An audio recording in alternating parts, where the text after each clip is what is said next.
नमस्कार दोस्तों, आज हैं हम वर्ल्ड स्टार्टअप कन्वेंशन में 3 दिन फंडिंग इन। लेकिन फंडिंग हो भी रही है कि नहीं हो रही है, इस बारे में जानकारी लेंगे यहाँ के फाउंडर्स जो भी लोग आए हुए हैं यहाँ पर।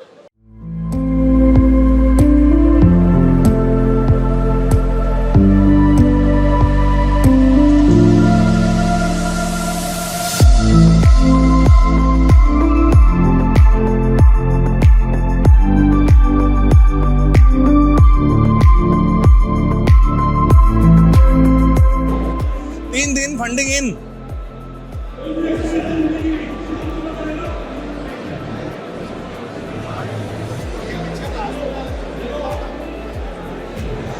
काफी भीड़ है यहाँ पर, स्टार्टअप्स आए हुए हैं काफी ज्यादा। सर किस टाइप का स्टार्टअप कर रहे हैं आप? स्टार्टअप है वो एडटेक स्टार्टअप है। बेसिकली जो मैन्युफैक्चरिंग प्रोफेशनल्स हैं हम उनकी अपस्किलिंग करते हैं। कहीं ना कहीं आईटी के जो देखें अपस्किलिंग तो बहुत सारे प्लेटफॉर्म है, बट अगर हम देखें कि मैन्युफैक्चरिंग प्रोफेशनल्स को अपस्किलिंग करने के लिए कोई ऐसा प्लेटफॉर्म नहीं है, तो मैन्युफैक्चरिंग प्रोफेशनल को अपस्किल करते हैं through our online course and certification. Okay. तो मतलब अभी आपको अपने स्टार्टअप में क्या प्रॉब्लम्स आती है इसको स्केल करने के लिए? जैसे आपने एक आइडिया तो निकाल लिया, लेकिन उसको एग्जीक्यूट करने में आप किस तरीके से अपनी चीज़ों को आगे बढ़ा रहे हैं? जी देखिए सर, चैलेंजेस एक किसी भी स्टार्टअप जैसे बूटस्ट्रैप स्टार्टअप है तो ऑब्वियसली एक मेजर चैलेंज आता है कि मार्केटिंग कैसे करें। तो उसके लिए हम ऑर्गेनिक मीडियम और जो फेसबुक का जो भी हमारा बजट है वो भी हम लगाते हैं, तो उसके माध्यम से हम रीच आउट करते हैं। तो मैं चैलेंजेस एज सच कहूँगा तो देखिए कहीं ना कहीं तो एक फिगर आउट तो स्टार्टअप को खुद ही करने होते हैं। चैलेंजेस अपने क्या आ रहे हैं, हर एक के यूनिक चैलेंज होते हैं, बट कहीं ना कहीं अगर एक मेंटरिंग अगर मिलती है एक स्टार्टअप को, जो कि डेफिनेटली हम ले भी रहे हैं, और इस तरह का जैसे कोई स्टार्टअप कन्वेंशन है या इस तरह के एक एटमॉस्फेयर मिलता है, तो कहीं ना कहीं हमें लगता है कि वो एक मोटिवेशन का काम करता है, वहाँ आपके नेटवर्क भी डेवलप होते हैं। स्टार्टअप कर रहे हैं? किस टाइप का स्टार्टअप है आपका? मैन्युफैक्चरिंग में हेल्थ केयर इंफ्रा। तो किस हेल्थ केयर इंफ्रा? ओके। तो आपकी कंपनी का नाम क्या है? Mark enterprises. Market enterprises. Mark enterprises MARK।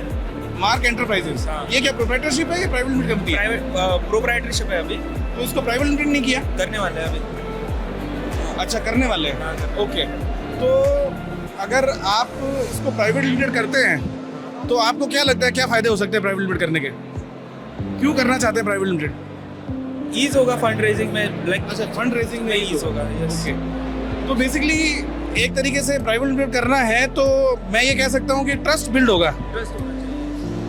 तो मैं हूँ न्यूज़ सोर्स से। न्यूज़ सोर्स एक ऑर्गेनाइजेशन है जो स्टार्टअप्स हैं उनको एक लेवल पर ले जाती है, जिसकी वजह से एक ट्रस्ट डेवलप होता है उनके कस्टमर में। तो ये हमारा जैसे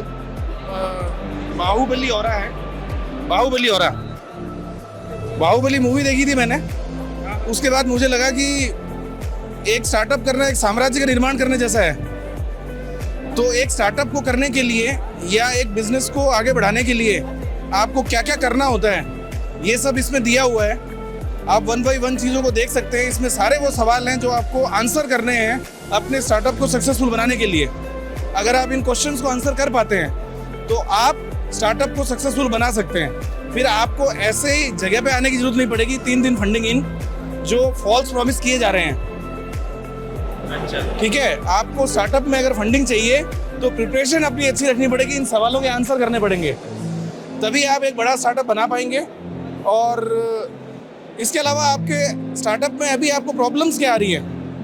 बेसिकली अभी एक्सपेंशन की तरफ हम लोग जा रहे हैं, वर्ल्ड एक्सपोर्ट की तरफ जा रहे हैं। पैसा ही प्रॉब्लम है अभी, या मतलब पैसा होना चाहिए, फंड होना चाहिए? फंड होना चाहिए। यस। तो आपको नहीं लगता कि बिना फंड के भी अपना स्टार्टअप ग्रो किया जा सकता है? टाइम लगेगा ज़्यादा। तो इतना जल्दी में क्यों है? लाइक मार्केट कैप्चर करने का अभी तो टाइम है ना। अच्छा, तो मतलब आज से 10 साल बाद मार्केट कैप्चर करने का टाइम नहीं होगा टाइम, बट अगर अभी अपॉर्चुनिटी तो क्यों छोड़नी है। Okay, thank you, nice to meet you. तो आपका नाम? My name is Aman. तो अमन एक स्टार्टअप करने की सोच रहे हैं, एक स्टूडेंट हैं। आज इनसे जानते हैं कि वो भारत को किस तरीके से देख रहे हैं, स्टार्टअप में क्या क्या पॉसिबिलिटी है उनके लिए और उनके साथ क्या क्या चैलेंजेस हैं। तो अमन, आप बताएं कि आपको क्या लगता है कि इंडिया में अब स्टार्टअप में इनको तो अमन आप बताएं कि स्टार्टअप कल्चर कैसे आगे बढ़ रहा है इंडिया में? Startup culture obviously with shows like shark tank India और ऐसे बहुत सारे प्लेटफॉर्म्स जो हम लोग को एनकरेज करते हैं to be out of the shell. अभी मैंने अपना MBA ख़त्म किया है, ठीक है, और मैं अब चाहता हूँ कि मैं अपना खुद का बिजनेस खोलूँ, कुछ स्टार्टअप करूँ और कुछ नया बनाऊँ, कुछ रेवोल्यूशनरी लाऊँ। So all of the platforms जो हमारे आसपास बन रहे हैं, जो गवर्नमेंट इनिशिएटिव्स हो रहे हैं, वो हमें बहुत ज़्यादा इंकरेज कर रहे हैं to get out of our comfort shells and actually build employment in India. So with my startup, what I'm trying to solve, video editors के पास आजकल बहुत ज़्यादा अपॉर्चुनिटीज़ नहीं आ रही हैं। एज अ फ्रीलांसिंग प्लेटफॉर्म उनको क्लाइंट्स फाइंड करने में बहुत दिक्कत आती है। तो मैं एक नेटवर्क ऑफ फ्रीलांसर्स और एक नेटवर्क ऑफ ब्रांड्स बना रहा हूँ और मैं उनको कनेक्ट करूँगा। I will generate employments for video editors and graphic designers और this is what I am trying to do, this is my plan. Okay. तो अमन ने जैसा बताया कि आज हम देख रहे हैं कि आजकल के जो यूथ हैं वो MBA करने के बाद जॉब को चुनने की बजाय अपना स्टार्टअप करने की कोशिश कर रहे हैं, और ये सब चीज़ें इसीलिए हो रही हैं कि पिछले 10 सालों में स्टार्टअप एक फैसिलिटेड वर्ड बन चुका है। को जानकर भी बहुत आश्चर्य होगा कि आज हम यहाँ नोएडा में आए थे, तो हम चूंकि स्टार्टअप्स को हेल्प करते हैं, मुझे ऐसी उम्मीद नहीं थी कि हम जिन स्टार्टअप्स को हेल्प करते हैं उनमें से एक स्टार्टअप हमें यही मिल जाएगा।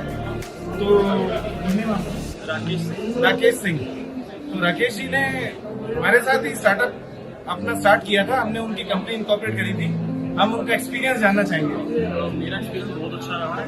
मैंने 18 जून 2021 में अपने स्टार्टअप को रजिस्टर करवाया था न्यूज़ कंपनी से, और बहुत ही अच्छा एक्सपीरियंस रहा। 3 से 4 एक दिन के अंदर मेरी सारी चीज़ें जो भी उसके क्राइटेरिया होते हैं इन्वेस्टर होने के, वो सब चीज़ें पूरी हो गई। और सत्येंद्र जी का बहुत अच्छे से मुझे गाइड करा, और जो इसका ऐप है उसके अंदर हर चीज़ में रिपोर्ट बहुत अच्छे से मिल गई कि पहले क्या हुआ है, फिर क्या हुआ है। तो बहुत अच्छा एक्सपीरियंस रहा मेरे साथ, और मैंने इसको कई लोगों को सजेस्ट किया।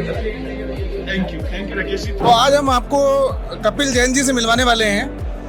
ये पार्किंग मैनेजमेंट में कुछ अपना स्टार्टअप कर रहे हैं और उसके बारे में आपको बताना चाहेंगे। तो कपिल जी बताएं अपनी कंपनी के बारे में। जी, सो 2019 में हमने ये स्टार्ट किया था। We are basically smart parking management company. कोई भी गाड़ी जो है या तो खड़ी रहती है या तो मूविंग है, तो ये जो खड़ी रहने से मूविंग के ट्रांजिशन में और मूविंग से खड़ी रहने की ट्रांजिशन में जो जाती है, दैट इज़ आवर स्पेस।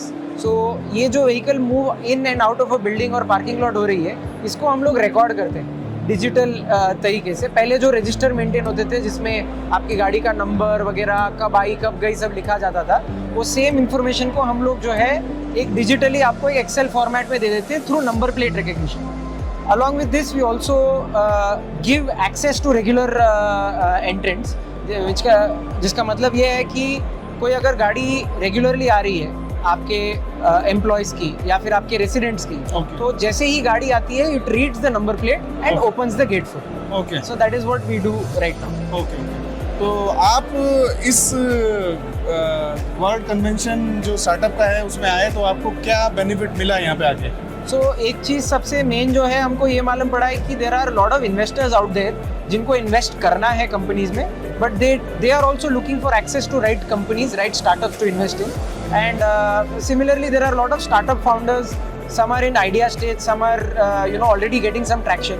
तो सबको इनको भी फंडिंग चाहिए। तो आपका पर्पस था फंडिंग लेना यहाँ पे आके? Yeah, my objective was to raise funds over here because we want to scale it at a good level. तो आज फर्स्ट डे है और यहाँ पे इतना ज़्यादा ड्रामा हो रहा है, तो आपको नहीं लगा कि फंडिंग लेना इतना आसान नहीं है और इसलिए लोग इतना ड्रामा कर रहे हैं? So funding, there are multiple ways of approaching funding. अगर आपके पास ऑलरेडी वो कनेक्शंस या वो नेटवर्क है एंड ऑलरेडी आप पहले कंपनी फॉर्म कर चुके हो जिसमें आप फंडिंग रेस कर चुके हो, आपके लिए बहुत आसान होता है टू कन्विंस अदर्स।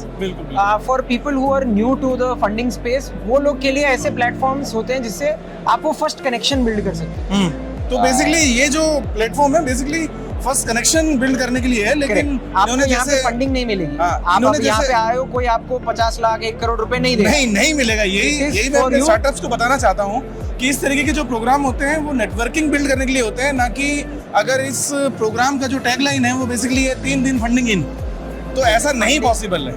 फंडिंग मे और मे नॉट, आप डायरेक्टली नो भी नहीं बोल सकते, बट मेरे को लगता है कि you have to you know interact with people, आपको एक कनेक्शन बिल्ड करना पड़ेगा, उनको आपके प्रोडक्ट के बारे में बताना पड़ेगा, आपके रेवेन्यू के बारे में बताना पड़ेगा, पोटेंशियल के बारे में बताना पड़ेगा। After you are able to tell all this, then आपको कहीं पे जाके यू नो कोई फंड करना चाहेगा। बिल्कुल बिल्कुल। स्टार्टअप को फंडिंग 3 दिन फंडिंग इन से नहीं मिलती है। स्टार्टअप को पहले बिल्ड करना होता है, अपना बाहुबली ऑरा बिल्ड करना होता है, और जब वो बाहुबली ऑरा बिल्ड कर लेता है उसके बाद वो लोगों का ट्रस्ट जीत सकता है, और ट्रस्ट जीतने के बाद ही उसको फंडिंग हो सकती है। Thank you. तो दुनिया जानती है, शार्क टैंक में आप आ ही चुके हो, और मैं शार्क टैंक का एक्सपीरियंस आपसे जानना चाहूँगा थोड़ा सा। बस सर, इसका प्लेटफॉर्म अच्छा प्लेटफॉर्म है जिसके ऊपर पूरी दुनिया आपको देखती है एक तरह से, तो यंग एंटरप्रेन्योर्स के लिए बहुत अच्छा है। I think this kind of an activities should be regular. इस तरह की एक्टिविटीज रेगुलर होनी चाहिए, सिर्फ शार्क टैंक की नहीं, और भी कई प्लेटफॉर्म्स आने चाहिए जहाँ पर यूथ यंग एंटरप्रेन्योर्स अपने प्रोडक्ट्स को, अपने आइडियाज़ को लेकर आए और उनको डिस्प्ले करा जाए। आपको क्या लगता है कि मतलब स्टार्टअप गलतियां कहाँ पे कर रहे हैं? जैसे आप इतनी ऊंचाइयों पर पहुंच गए हैं, जिस लेवल पर आप आए हैं, आपने भी स्ट्रगल बहुत की है, फेस भी किया है उसको, तो मतलब एक स्टार्टअप को आप क्या कहना चाहेंगे कि बिल्कुल जीरो से शुरू कर रहा है, वो क्या माइंडसेट बना के चले? मैं ये बात मानता हूँ कि जो स्टार्टअप की जो जर्नी होती है ना, it is an on going journey. कभी भी रुकती नहीं है। कोई भी सक्सेसफुल बिजनेस सक्सेसफुल तब होता है जब वो फेलियर्स को भी ओवरकम करता है और सक्सेस के अहंकार में चूर भी नहीं होता है। तो अगर आपको ये लगता है कि शुरू का एक पहला जो होता है ना, वो पहला 1 रुपया आपने बना लिया ना, उसके बाद फिर आप बनाते चले जाते हैं, करते चले जाते हैं, तो एक साइकिल बन जाती है आप। बिल्कुल। लेकिन प्रॉब्लम कहाँ पर आती है, हम किसी चीज़ को शुरू करते हैं और उसके बाद हम डिस्करेज हो जाते हैं, और डिस्करेज होने के बाद उसको छोड़ देते हैं, मतलब उसको उस अंजाम पर नहीं पहुँचाते हैं जहाँ पर हमारे को उसे पहुँचाना चाहिए। तो वहाँ पर जाकर मुझे लगता है कि जब आप स्टेज पर आ गए हैं, एग्जाम्पल के लिए अगर मैं कहूँ, तो अगर आपको पानी चाहिए और आप जमीन में गड्ढा करते हैं जी, और 10 फुट का एक गड्ढा करते हैं, 10 फुट का दूसरा गड्ढा करते हैं, 10 फुट के 10 गड्ढे कर देते हैं, 100 फुट गड्ढा हो गया, पानी नहीं मिला आपको। लेकिन अगर आपने एक ही जगह करा होता तो आपको पानी भी मिलता, तृप्ति भी होती है आपकी। तो परसिस्टेंसी बहुत ज़रूरी है, और सस्टेनेबिलिटी बहुत ज़रूरी है, राइट एथिक्स बहुत ज़रूरी है। आपकी नीयत आपकी बहुत आवश्यक है कि आपका जो माइंडसेट है वो अच्छा होना चाहिए कि हमारे को कोई भी हम काम कर रहे हैं तो उसमें अपनी वैल्यू एडिशन करें हम। और देखिए, स्टार्टअप्स के लिए, सभी स्टार्टअप्स के लिए मैं एक बात कहना चाहूँगा कि startup is yours, it is in your mind. तो you know what is inside of your mind. तो अपने आइडियाज़ को किसी भी डिस्करेजमेंट से अपने आप को डिमोरलाइज नहीं करना है। अगर आपको लगता है कुछ चीज़ है, because this is the view, the vision that only you can see. और ऑफ कोर्स क्रिटिसिज्म भी होते हैं, हार्ड टाइम्स भी आती है, हार्डशिप भी आती हैं, बट डोंट गेट अफेक्टेड। ये सब हमारे को सिखाने के लिए आती है। तो जितना हम आगे बढ़ते जाएंगे उतना हम सीखते जाएंगे, और ग्रेजुअली और भी लोगों को हम एंटरप्रेन्योर बनाएं और सिखाएं, उनको भी ये कोशिश होनी चाहिए। एक चीज़ है कि हमने भेड़ चाल नहीं करनी। भेड़ चाल हो जाती है कि भी कॉन्फॉर्मिंग, हम ये कहेंगे यार उसने ऐसा कर दिया स्टार्टअप तो मैं भी वही स्टार्टअप कर रहा हूँ, तो वो आपको उस लेवल पर नहीं लेकर जाएगी, क्योंकि आपको ओरिजिनल आइडिया है ही नहीं। तो आपको तो ये देखना है कि यार कौन सी प्रॉब्लम मैं सॉल्व कर सकता हूँ। तो अगर आपको कुछ ऐसा नज़र आता है कि कोई प्रॉब्लम सॉल्व करी जा सकती है तो डू दैट। और बस अपनी, ठीक है, जर्नी है, सबकी अपनी अपनी जर्नी होती है, तो अपनी जर्नी में चलते रहें बस। सर देखिए, ठंडा मतलब कोका कोला और स्टार्टअप मतलब फंडिंग, मतलब ये परसेप्शन आ गया है माइंड में। और जो हमारे चारों तरफ जो इकोसिस्टम बना हुआ है, गवर्नमेंट भी मदद करने की कोशिश कर रही है, ये इस तरीके के प्रोग्राम भी हो रहे हैं, जो भी सब चीज़ें हैं, तो बड़ा फैसिनेटेड वर्ड सा हो गया है ये स्टार्टअप वर्ड। तो इसमें आप क्या कहना चाहेंगे कि ये आइडिएशन की अपने अपने स्टेजेस होती है। अगर आपको लगता है कि आपके पास कोई ऐसा प्रोडक्ट है जो कि यूनिक है, तो आपको फंडिंग की आवश्यकता नहीं है। अगर आपको लगता है कि नहीं, आपका प्रोडक्ट रेगुलर रूटीन वाला प्रोडक्ट है, तो आप फंडिंग उसके अंदर डालते भी जाएंगे तो आपके इन्वेस्टर को नुकसान पहुंचाएंगे, आपको उसका कोई फायदा भी नहीं है। बिल्कुल। बहरहाल हर एक स्टेज के हिसाब से चलता है। प्री सीड फंडिंग होती है, पोस्ट सीड फंडिंग होती है, ए सीरीज, बी सीरीज, सी सीरीज, बिल्कुल डिपेंड करता है कि आप किस स्टेज पर हो और क्या आप लेना चाहते हो, क्या फंड रेज करना चाहते हो जी। रही बात, जैसे आपने कहा कि घर वाले विश्वास नहीं करते हैं, ये सच है, ये रियलिटी है। क्या होता है कि हमारे को ना ये लगता है कि हमारा बच्चा जो है ना वो ठीक नहीं कर रहा है, दूसरे का बच्चा ठीक कर रहा है। ये फैक्ट है, मैं आपको बता रहा हूँ, ये रियलिटी है। मेरे फादर ने जब पहली बार एक मशीन खरीदनी चाहिए थी तो उनके फादर ने उनको मना कर दिया था, और बड़ी मुश्किल से उन्होंने कहीं से कुछ उधार लिया और करके उन्होंने वो मशीन ली। तो बेसिकली स्टार्टअप को फंडिंग की आवश्यकता भी इसलिए पड़ती है क्योंकि उसको भी कुछ एस्टेब्लिश करना है। ऑफ कोर्स ये एक इन्वेस्टर का प्राइमरी कंसर्न भी होता है, और वो देखता भी है कि मैं जिस प्रोडक्ट के साथ में इन्वेस्ट कर रहा हूँ उसके अंदर क्या फ्यूचर है ना। तो कई बार ऐसा होता है कि कुछ चीज़ नज़र आ जाती है और दोनों की आपस में सिंक्रोनिटी बन जाती है, सिनर्जी बन जाती है, तो हो जाता है उनका काम। इसमें हम कोई राय देने वाले होते नहीं, बिल्कुल बिल्कुल, थैंक यू सर, मतलब आपसे मिलके बहुत अच्छा लगा जी।